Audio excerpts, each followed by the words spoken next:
past 8 years have not been easy for America's middle class. Americans labored under an economy that failed to deliver.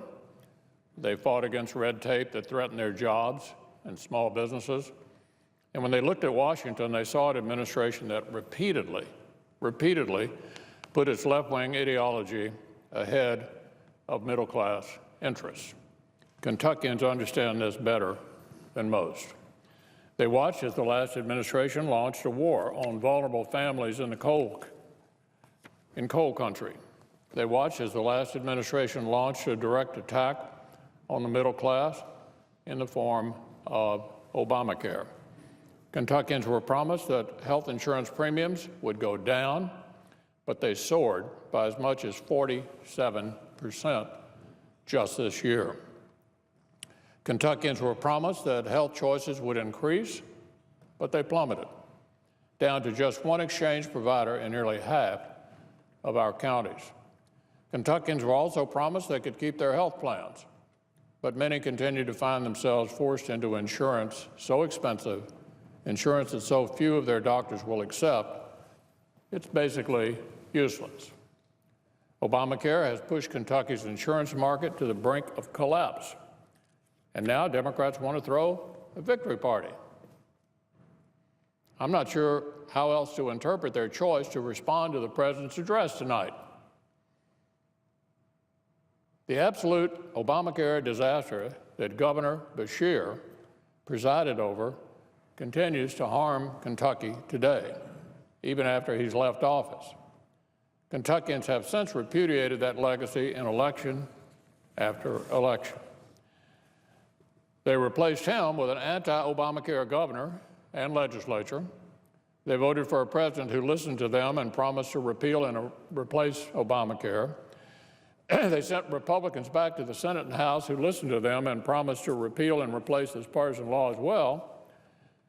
Former Kentucky Governor Beshear was correct to note that, quote, the American people by their votes don't agree with the Democrats.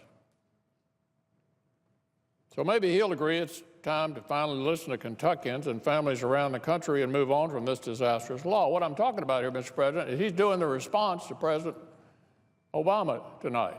The former governor of Kentucky is the poster child for Obamacare and doing the response to the president tonight. Well, we're going to move forward. I hope that's the message Governor Beshear can find within himself to deliver tonight, but I wouldn't hold my breath.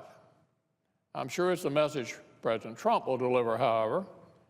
In November, the American people elected a new president who offered a new direction. He'll now have an opportunity to talk about how we can make that change. We already know what needs to be done. We need to leave Obamacare in the past and replace it with common sense reforms so we can bring relief to the middle class. We need to make regulations smarter so we can get the economy moving. We need to make taxes simpler so we can create more jobs. I look forward to hearing what the president has to say on all of these matters. I also hope he'll provide more thoughts on how we can help our veterans and strengthen our military. Getting even one of these items achieved would be a win for our country. Getting all of them done would be a significant undertaking. Congress may hold the key on getting many things done, but the executive branch has important authority as well.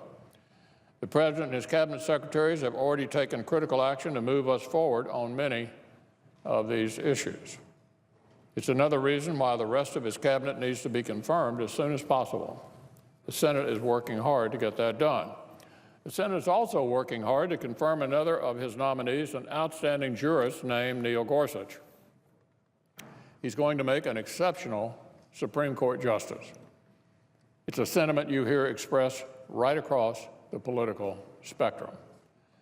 The President made a brilliant choice with Judge Gorsuch, and we're all looking forward to what the President has to say tonight.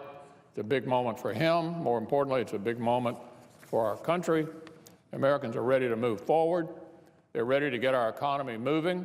They're ready to leave the failures of the status quo behind, like Obamacare, and move toward a more hopeful future. And after 8 long years, believe me, it's something we can all use.